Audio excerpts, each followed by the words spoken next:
is Mark Gunn Media. Hit it! Welcome to Gunshots Straight from the Hip. I'm your host, Mark Gunn. The views expressed on this program are those of the host and guests and not necessarily reflective of anyone or any entity associated with this broadcast. This episode, The Consequences of Silence. Over the weekend, a lot of Americans were shocked at the events that went on in Charlottesville, Virginia. The largest collection of racists, and that's what I'm calling them because no matter what they call themselves, the bottom line, that's what they are, racists. Anyway, it was the largest gathering of hate groups in a single place in over 20 years, according to one of its spokespersons. And you can set your watch to this. Every time these knuckle-draggers deem to dirty the soil of an American city, counter-protesters will show up. Violence breaks out, police break it up, and everyone is sent scurrying back into their corners. This time, though, 19 people were injured. As I fall down, I'm getting beat by poles and signs, and people are hitting me and kicking me, and I got 8 staples in my head. I got a cut right here above my eyebrow, a busted lip. I broke my wrist. I have a chipped tooth. 2 officers killed when their helicopter crashed, and 1 person was murdered. Charlottesville under siege. Frightening moments. A car mowing down a crowd of people protesting against a white nationalist rally in Charlottesville. The car came screaming down the street. The driver gunned it into the crowd of people. It's pretty clear that the driver was intent on hitting 100, 200, 300 people. We shortly heard from the racist in chief, and his reaction was pretty much what I expected it would be. We condemn in the strongest possible terms this egregious display of hatred, bigotry, and violence on many sides. On many sides. Yep, he said all sides. The anti-racist protesters were just as bad as the racists that they were protesting against. This is a day in which an American citizen was assassinated in broad daylight by a Nazi who the day before had been marching with torches down American streets saying anti-Jewish, anti-black stuff. This is not a time to talk about both sides. But the President of the United States needs to come out and say, my daughter's Jewish, he could have said. Don't go off script and say many sides, many sides. That sends a signal to people that this is all right, and it's not all right. So according to Trump and those whites who think as he does, there's a moral equivalence between protesters promoting racism and protesters that oppose them. Question: is Black Lives Matter a racist hate group or simply a group formed as a response of American racism? What about the Black Panthers or the Nation of Islam? Have they espoused a black supremacy point of view, or have they simply given black folks the means to fight white supremacy? We don't hate nobody because of their color. We hate oppression. A couple of days later, the occupant of the White House gave a less than full-throated rebuke of the racists, finally calling them out by name. The average American should be distressed that it took so long for the President of the United States to condemn the Ku Klux Klan and neo-Nazis after demonstrations which resulted in death in Charlottesville, Virginia. And as of the recording of this broadcast, he went back to actually defending the protesters, the racist ones, making them out to be the victims. What about the alt-left that came charging at the, as you say, the alt-right? Do they have any semblance of guilt? What about the fact that they came charging with clubs in their hands, swinging clubs? Do they have any problem? I think they do. Now, the thing is, he really did not want to do that because these sacks of crap are part of his base. And he's made the calculation that it's better for him to be perceived as also being a racist than to lose their support. The piece of human refuse who sits in the Oval Office is a hardcore racist and a bigot. He began his campaign and he built his campaign attacking people of color. Then, once he was elected and came into office, he brought in Michael Flynn, an avowed Islamophobe. He brought in Steve Bannon, a white nationalist. He then tried to impose the travel ban, which was targeting Muslims. He then also established that fraudulent election commission, which was about alleged improprieties in election, which was really about targeting African Americans, people of color who are trying to vote. This man is a bigot and a racist, and we should be very clear about that. Other Republicans like Paul Ryan and Mitch McConnell are just as culpable because they stood idly by while their party embraced the hate.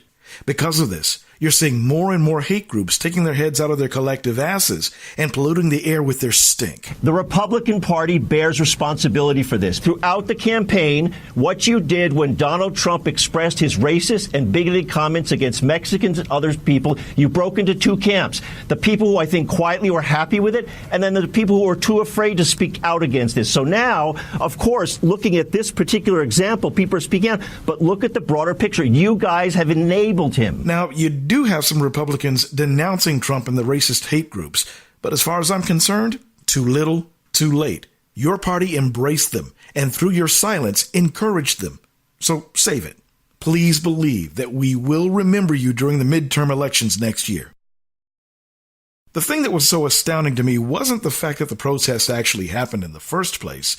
We could have told you that this would happen, but black folks don't have a clue when it comes to racism, right? This country has always had a love affair with racism, no matter how hard it tries to deny it. Once again, as Malcolm X once said, I think this is a prime example of the devil's chickens coming back home to roost. Now, I was shocked to see how young these guys actually were. A lot of them in their 20s and late teens. Now, I thought we were making progress on the racial front. At least that's what some would have you believe. If that's the case, how is it that these young people could have such a racist mindset? Who taught them how to hate? I blame it on silence. More after this.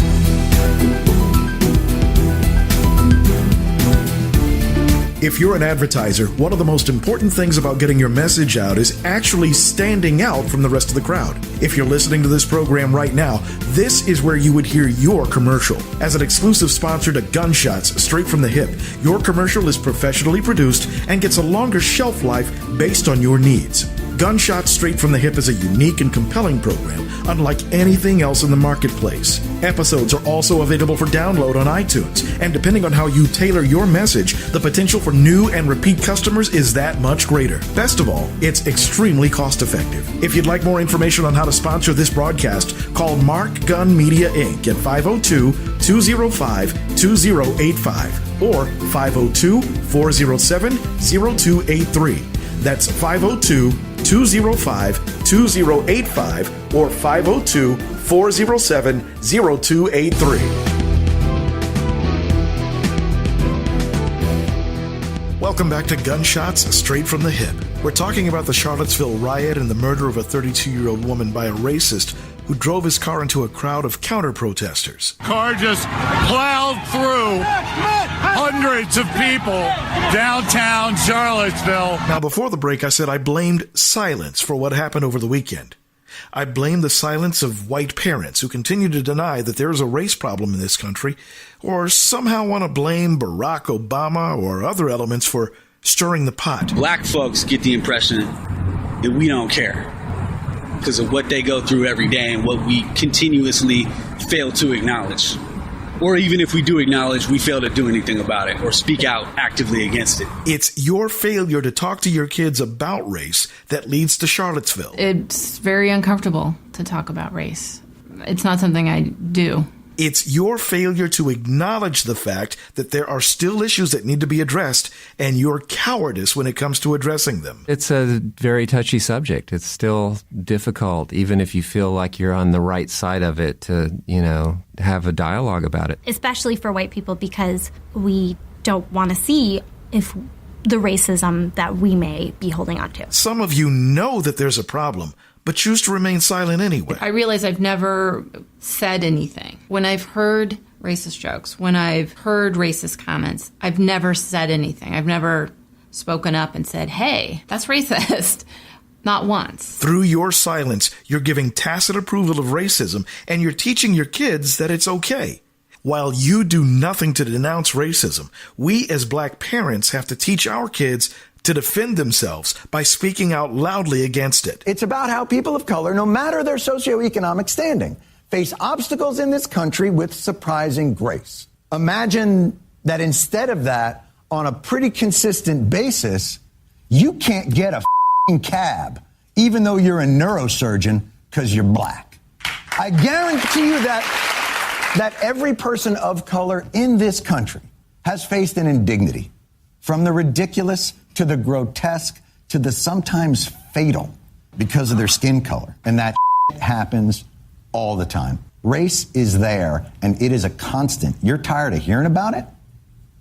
Imagine how exhausting it is living it. Now, it has to be said that not all white people are living in denial. We've had white allies for as long as we've been fighting for freedom, justice, and equality. I also know that there are those of you that want to help. You want to engage in the conversation, but you just don't know how. I want to bring up race, and I want to bring it up in a frame that helps my children think that there's no difference.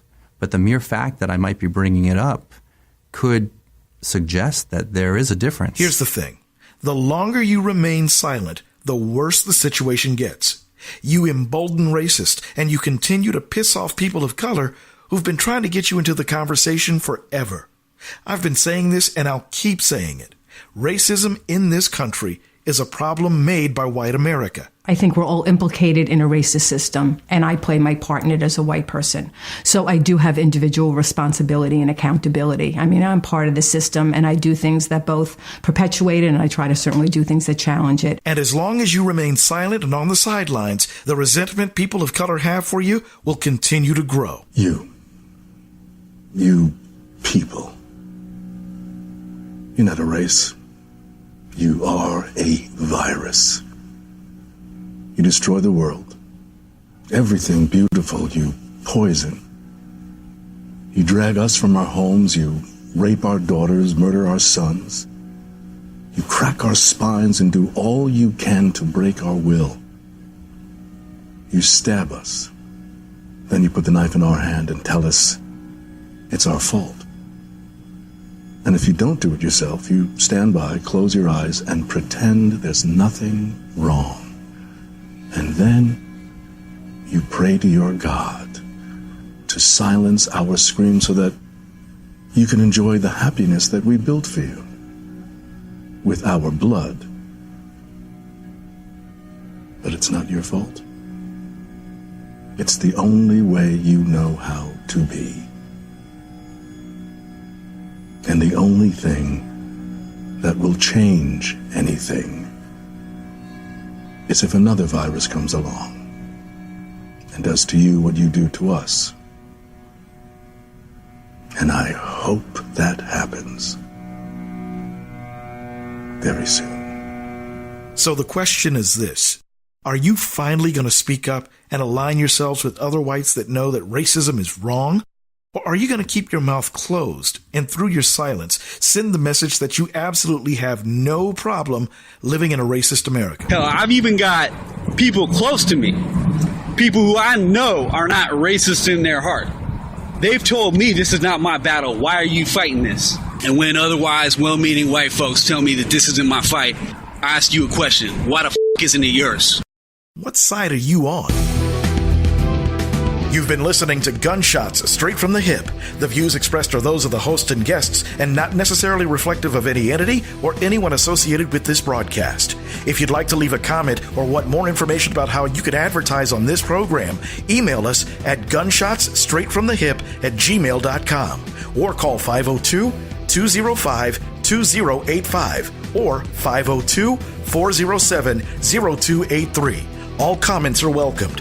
You can also download this and past episodes on iTunes and other social media outlets. Just search for us by name, Gunshots Straight from the Hip. Thank you for listening. Bar Gun Media. No hype, no hoopla, just damn good work.